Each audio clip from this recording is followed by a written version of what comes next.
After completing her education at school, Vera departed from a tiny rural town to Moscow to pursue further studies.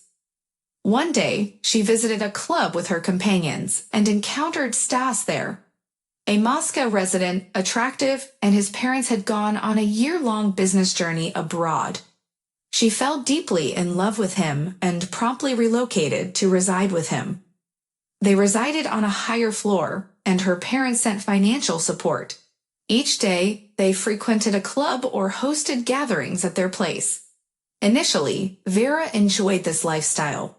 Before she knew it, she accrued debts and missed classes, resulting in failing grades during the winter session. The possibility of her expulsion arose. Vera pledged to refocus her mind and retake her examinations. True to her word, she dedicated herself to her textbooks. Whenever Stas had visitors, she would isolate herself in the restroom. Eventually, she did retake the exams. However, she resolved to persuade Stas to settle down. He's in his final year, about to graduate. Come on, Varen, we only live once. Youth is a fleeting thing. When else to revel in merriment if not in our 20s? He carelessly replied. She felt embarrassed to inform her mother that she cohabits with a man without a stamp in her passport. When she phoned home, she deceived her by claiming she had married, signed the papers, and the wedding would take place upon the return of Stas's parents from a business trip. One day, Vera felt unwell during class. She experienced dizziness and nausea. Her memory failed, and she realized with dread that she might be expecting a child. A pregnancy test confirmed her suspicion. The due date was approaching, and Stas started pressuring her to undergo an abortion.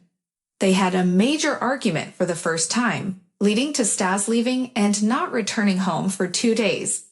Vera couldn't contain her emotions, waiting anxiously and sobbing. Eventually, Stas came back, but not alone. He was accompanied by a tipsy blonde woman who could barely stand. Exhausted from the uncertainty and waiting, Vera couldn't hold back and yelled at Stas, trying to get rid of his companion. She won't leave, and if you don't like it, you can leave, he shouted back in a hysterical tone and struck Vera. She seized her jacket and hurriedly departed from the residence. She strolled to the dormitory. Sporting a puffy cheekbone, with mascara smudged on her cheeks, shedding tears, Vera knocked on the door. The custodian took sympathy and allowed her entry. The following day, Stas arrived, expressed remorse, vowed never to raise his hand to her again, implored her to return. Vera believed him. All for the sake of the baby. She barely completed her initial year. She dreaded returning home. What would her mother utter? Nevertheless, she feared remaining in Moscow. Stas's parents were expected to come soon, and she had a belly and appeared dreadful. Soon her parents arrived from a business trip. Upon discovering that Vera was from the province, and that she had recently moved to the second year, her father initiated an unpleasant conversation. He offered Vera money to depart and leave their son alone. What sort of dad is he? All he does is partying and clubbing. Or perhaps it's not his offspring at all. I'm proposing you a significant amount of cash. Accept it and head to your city, to your parents. It'll be sufficient for the initial time. Believe me, it'll be better for everyone. It pained Vera to hear that. From shame, she was prepared to descend through the ground. Stas did not intervene, listened silently. Vera did not take the money, although later regretted it. She packed up and departed to her mother. And she, the moment she spotted her daughter with a belly on the doorstep, so immediately comprehended everything. "Why did you come alone?" she asked cautiously. "I understand that you did not marry. Did the Muscovite enjoy himself and ejected you? Did he at least give you money?"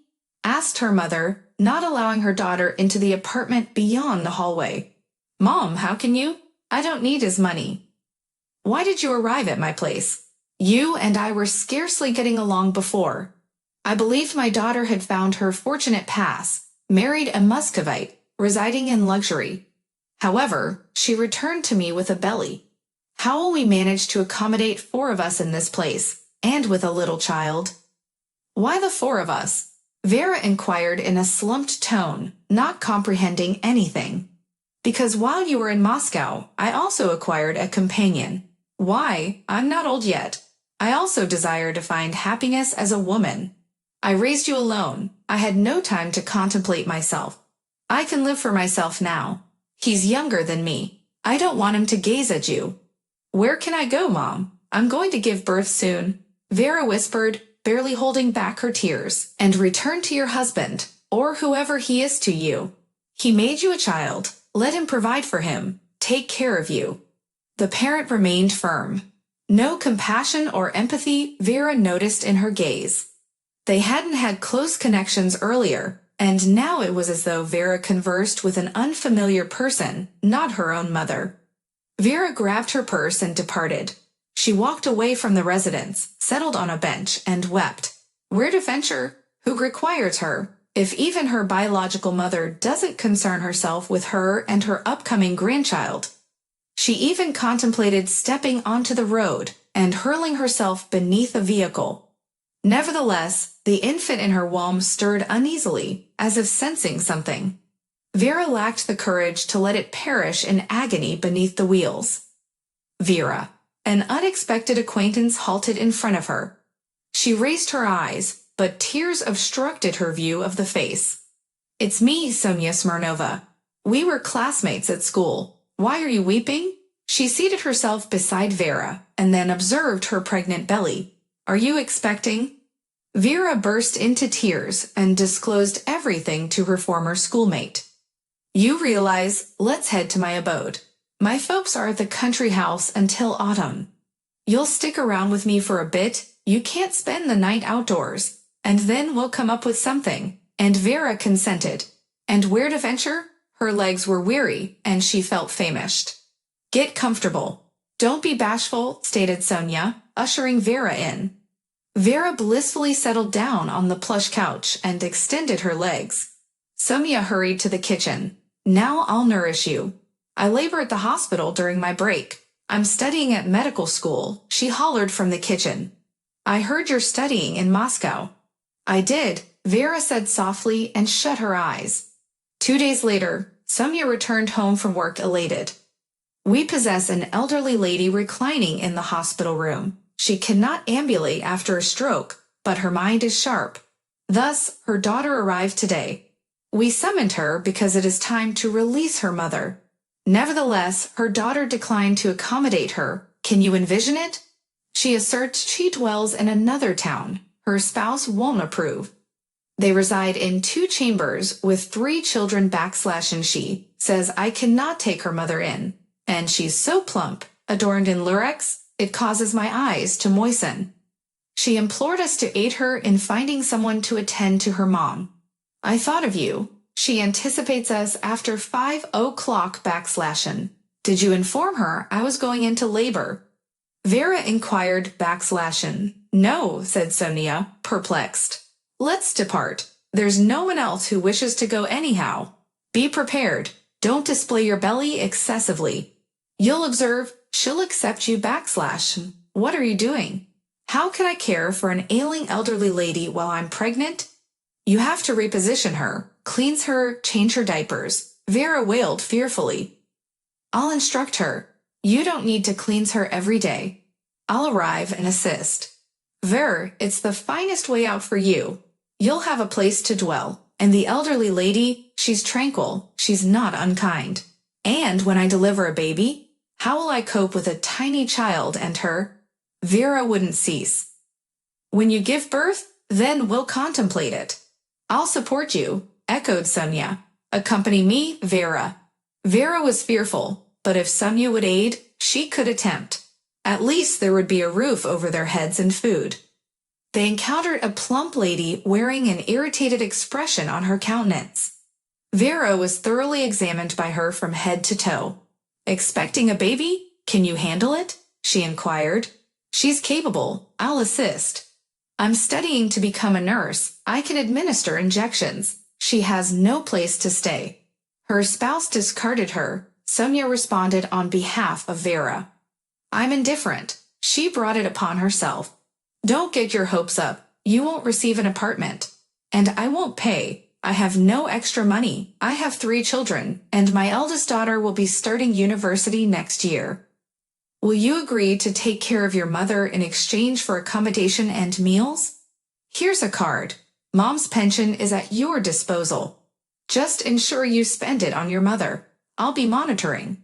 Don't forget to settle your bills. Here's my phone number, but don't call me without reason, only if it's serious. She took one final glance at her pals and her mother and departed. The friends exchanged looks and approached the elderly woman. She's called Anna Ivanovna, expressed Sonia / Greetings, Anna Ivanovna. I'm Vera. I'll reside with you. Sonia will also come and aid, conveyed Vera, / the elderly lady gazed at her stomach with moist eyes / Yes, I'm expecting, but I'll handle it, asserted Vera as confidently as possible / Her very own mother abandoned her, can you imagine? Sonia inserted / and Vera pulled her arm / Do you need anything? Water? Inquired Vera, / and the elderly woman mumbled something / That's her way of declining. I've already learned to comprehend. You'll learn soon enough. Let's go and check our food supplies. I'll rush to the store, and you rest, Sonia said, and led Vera out of the room / and thus, Vera commenced living with Anna Ivanovna. She was tranquil, but she often wept or her eyes turned watery. Vera wiped her tears, fed her from a spoon, and divulged her everything about her brief and challenging life. A month afterward, Vera experienced childbirth. Sonia looked after Anna Ivanovna during her time in the hospital. Vera delivered a lovely little girl and named her Alyonka. Initially, she feared that Anna Ivanovna's daughter would arrive and evict her, but she seemed to have forgotten about her mother. Vera spun around like a squirrel, tending to her crying daughter and the mooing old lady. One day, she left her daughter in the stroller near her bed and hurried to the kitchen, where the porridge on the stove had overflowed. Upon her return, Anna Ivanovna was humming something, and Alyonka was listening, falling asleep. In this way, Anna Ivanovna began to assist. Alyonka easily dozed off to the mooing, granting Vera some free time to handle household tasks. Time elapsed. Alyonka attempted to stand on her feet, but Anna Ivanovna's condition worsened significantly. Soon, she passed away peacefully in her slumber. Vera phoned Anna Ivanovna's daughter. She arrived to lay her mother to rest. She promptly declared that Vera should prepare her belongings. She no longer required her assistance. She settled in here, I see, she said, observing Alyonka. I warned you that you wouldn't obtain the apartment. I'll sell it. Can I remain here until you sell it? I have nowhere to go, Vera inquired. Why should I care? While organizing her mother's belongings after the funeral, Anna Ivanovna's daughter discovered a will in the documents, which explicitly stated that Vera was the inheritor of the apartment. She shouted so much that she frightened Alyona. I won't let it be. I'll sue. She's a fraudster. She has nowhere to live. Maybe you sent my mother to the grave too. Vera, who didn't comprehend, phoned Sonia. She informed her that shortly before her demise, Anna Ivanovna requested to call a notary. She didn't talk nicely, but it was comprehensible. You were unwell with Alyonka, you didn't pay attention. I even invited a physician to observe her to confirm that she was rational. I felt bad for her. Don't fret, no court will evict a mother and child. All the neighbors will verify that her daughter hasn't been here for a year, and you looked after her mother, consoled the loyal Sonia. /Nan, so it happened. Vera stayed in Anna Ivanovna's flat.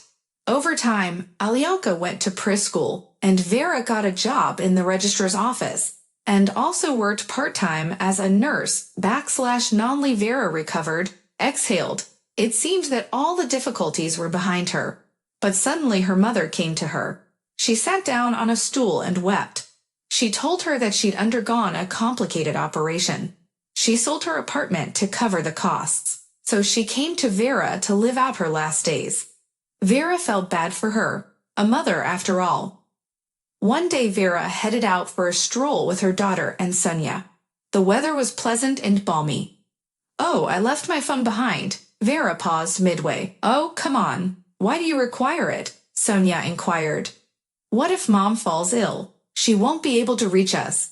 "Stay here with Alyanka. I'll be back in no time," Vera said and hurried back home. Upon arriving home, she unlocked the door with her key and overheard her mother conversing with someone on the phone. Vera picked up her mobile phone from the nightstand and was about to leave when she overheard her mother saying, "She's gone for a walk. She can't hear. I missed you too. Be patient for a while. I hardly spend any money and I'm saving for the rent. So soon I'll have the correct amount. Me, a great actress, died within me, and I'm putting band-aids on my stomach." "Mom," Vera exclaimed, stunned by what she heard. Her mother flinched, looked around, and moved the phone away from her ear. "How did you manage it? You deceived me about the procedure, and you didn't sell the flat, but leased it? Are you repaying your lover's obligations? Have you forgotten when you evicted me while I was pregnant? You're a monster, Mom. People like you shouldn't have kids. You misunderstood, I jest." The bewildered mother started to justify herself. "I understand it correctly. When I return from my stroll, I'll ensure you're not here." Vera rushed out of the apartment, slamming the door. "Mama's coming," said Sonia to little Alyanka, but upon seeing the tears in her friend's eyes, she remained silent. And they strolled toward the park. "Vera, why are you quiet? What happened? With Mom?" Sonia asked anxiously.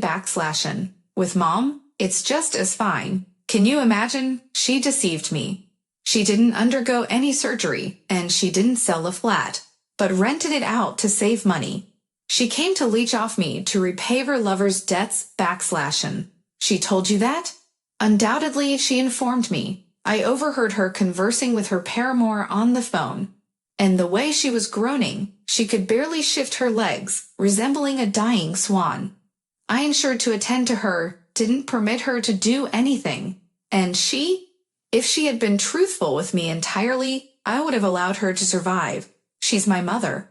And so, how should I handle her after that?" Vera wept uncontrollably. "To commit such a vile act against me. What are you planning to do now?" "Perhaps I'm mistaken, but I can't forget how she expelled me when I became pregnant. Do you recall what I endured?